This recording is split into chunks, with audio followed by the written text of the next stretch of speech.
It's like the dark that follows the light of day, the tide that ebbs and flows. The end of a journey through a lifetime that started some time ago. And to tell us about Alicia's life journey, Stephen has provided me with a compilation of his personal reflections of Alicia, which I should now like to share on his behalf. Alicia Ann was born at home in Blackpool on Saturday the 17th of November 1951 to Herbert and Amelia Langley. It was a day made more memorable by her Uncle Richard almost sitting on her, but it was veered off by much shouting and waving of arms. Is Richard here today? Lovely. That was quite a wake-up call, I'll bet. The names of Alicia Ann were taken from the famous ballerina, choreographer and teacher Alicia Ann Markover. And from an early age, our Alicia attended ballet classes. However, one of her earliest memories was less flattering, as on leaving the ballet class, her knicker elastic let go, with the inevitable outcome and embarrassment at the time. There were, however, happier times in those early years. In fact, her early life was like constant sunshine, playing with the brothers Anthony and John. And having Blackpool as their playground gave them much to see and do in those early years. And as all three got on so well, Alicia didn't need to speak, as the brothers both knew what she wanted. Although when it was realized that she was not speaking, the boys were given the job of getting her to talk. We don't know if they ever regretted that. Now, I'm sure that her brother John will have many fond and happy memories of those early years, and we'll be calling them to mind whilst watching the service over in Australia. Anyway, not much is known about Alicia's early education, but we do, however, believe that she attended St. John's Primary School and later Palatine High School, where she excelled in sports and found her way into sprinting and running teams, representing both her school and county, retaining many of her cups and medals to this day. Now, not long after leaving school, at the age of 15, Alicia, like many of her peers, were enjoying the music of the day and time out with friends and parties. And on one particular party, on New Year's Eve in 1967, Alicia was to meet the love of her life, Stephen Webster. Well, the eventual marriage took place at St. John's Church on the 27th of June 1971. This was after 3 years of courting, or as Alicia said, trying to pin him down to propose. But it was the start of a relationship spanning over 50 years. Anyway, 4 years from their meeting, Alicia was owner of Blackpool Pet Centre, helped by daughter Nicola, who arrived 2 years earlier in April of 1972. 10 months after the honeymoon. Now, Nicola, I believe, would make a mess in the shop and Alicia would tidy up. A parrot in a side room soon picked up shouting, "Nicola!" And so, when Alicia would shout, "Nicola," Nicola would run through to her mum and the parrot would squawk her name and back she would go. Quite a comedic piece, I'm sure. Now, throughout her life, Alicia had a wide range of pastimes and activities. Some she shared with Stephen, like her love of horses and going on regular hacks on a horse freeway around Aston Comorton, where they lived. But Alicia was more a homely woman, to whom family was everything. Not surprising then that she was, like many of her age, a competent knitter and crocheter. And whilst knitting, perhaps listened to an eclectic collection of music, in particular some Northern soul and a bit of Motown, although she had always been a Small Faces fan rather than Beatles and Rolling Stones.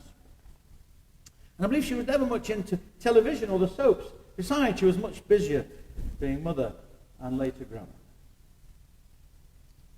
Clearly, Alicia adored motherhood, and so not surprising, devoted the rest of her life to family, which continued to grow with the arrival of Sarah in August 1976, and then Jebba in April 1984.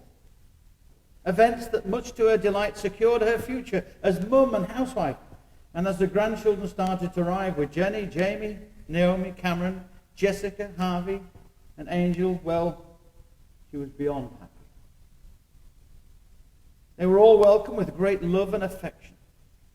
And then, as if a dream came true, great-grandchildren came along. Lexi, Alicia, Emily, and never forgetting Axel, who Alicia was excited to see, yet sadly could not.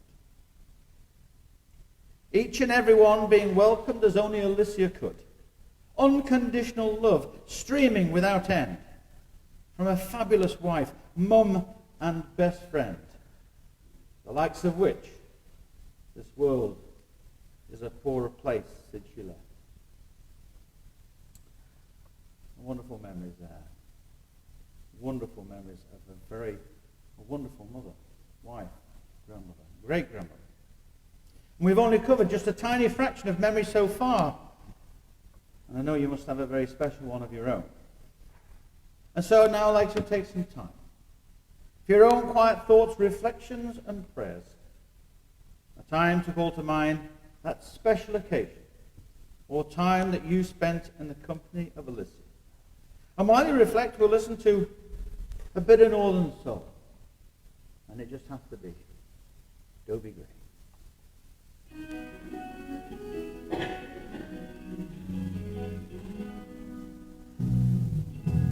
Day after day I'm more confused,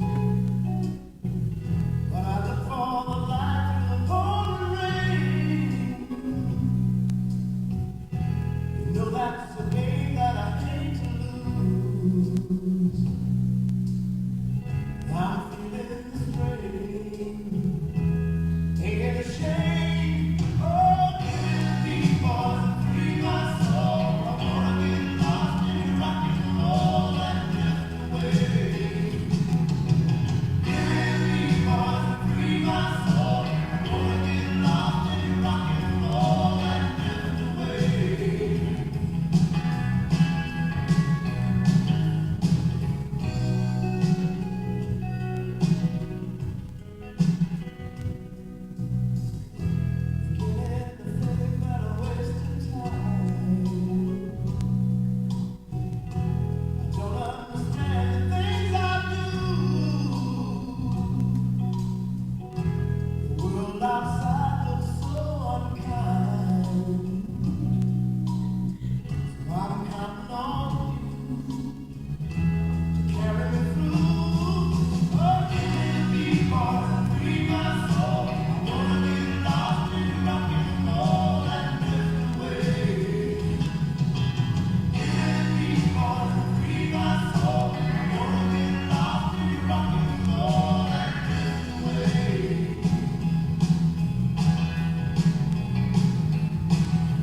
away.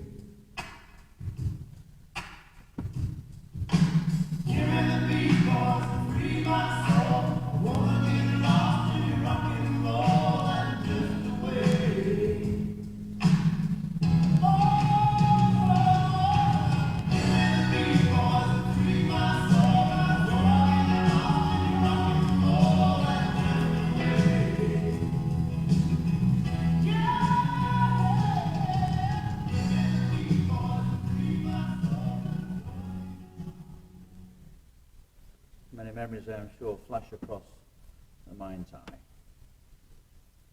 And so in summing up Alicia, Stephen gave me this message to you all. We're here today to say goodbye to Alicia. She loved everyone, and in return was loved by everyone in a true and honest way. If it was in her gift to help anyone, she would without a second thought or cost, having the well-being of all her family always leading her life. She was very happy being a mother and was neither demanding nor materialistic. Indeed, Alicia was a rare and precious person who, on leaving this world, makes it a sadder place. Lovely words, Stephen. Lovely words. Anyway, the time has now come for us to say a last farewell to Alicia. And so can I please ask all those who can to stand for the commitment.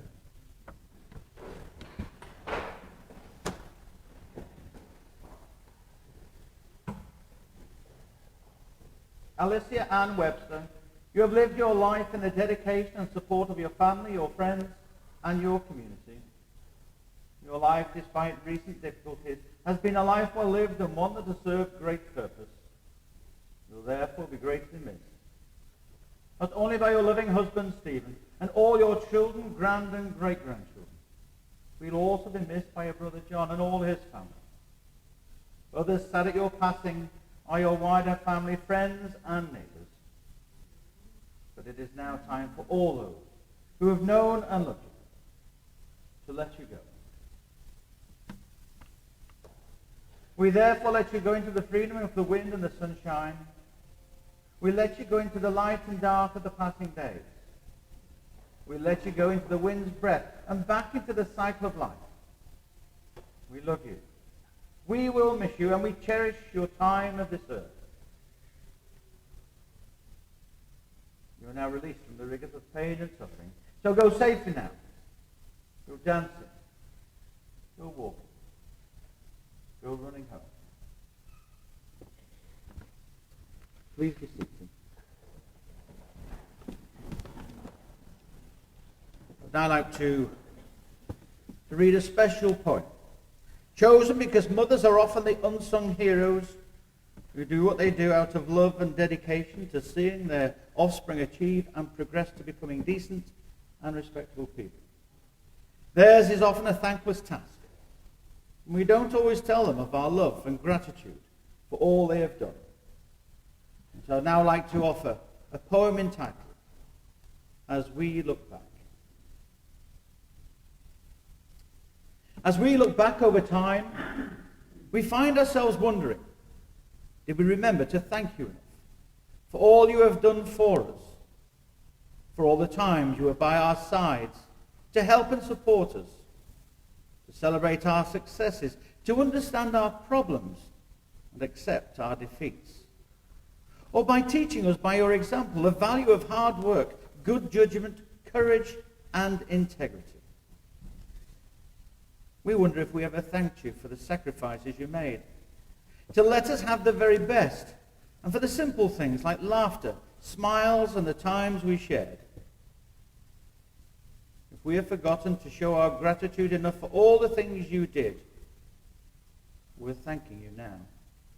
And we are hoping you knew all along just how much you meant to us. I think you knew exactly what she meant to you and what you meant to a wonderful mother, wife, and family.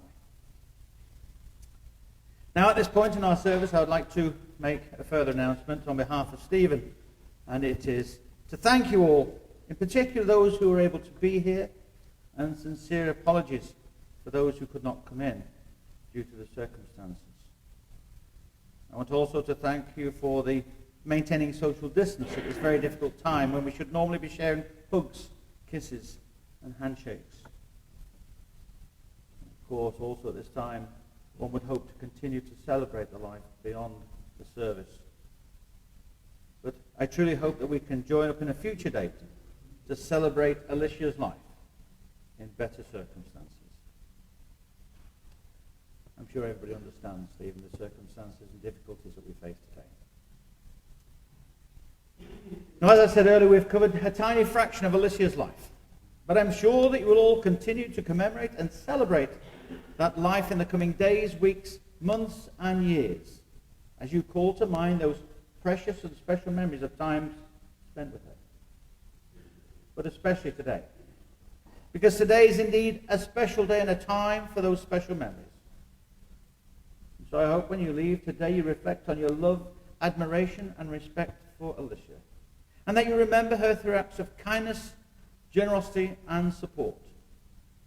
But also remember Alicia as a dedicated wife, mother and grandma, a person who lived her life her way, and the love and support of her family and all those she loved. So a woman who did right by them all.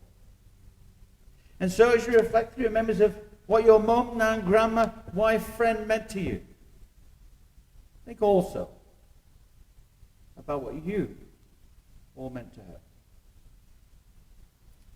Now conclude our celebration of Alicia's life by listening this time to a bit of Motown and the Temptations. I would like you all, while you listen, to think of Alicia, but not in sadness, with a smile on your face. And as you do, bid her a fond farewell and eternal rest.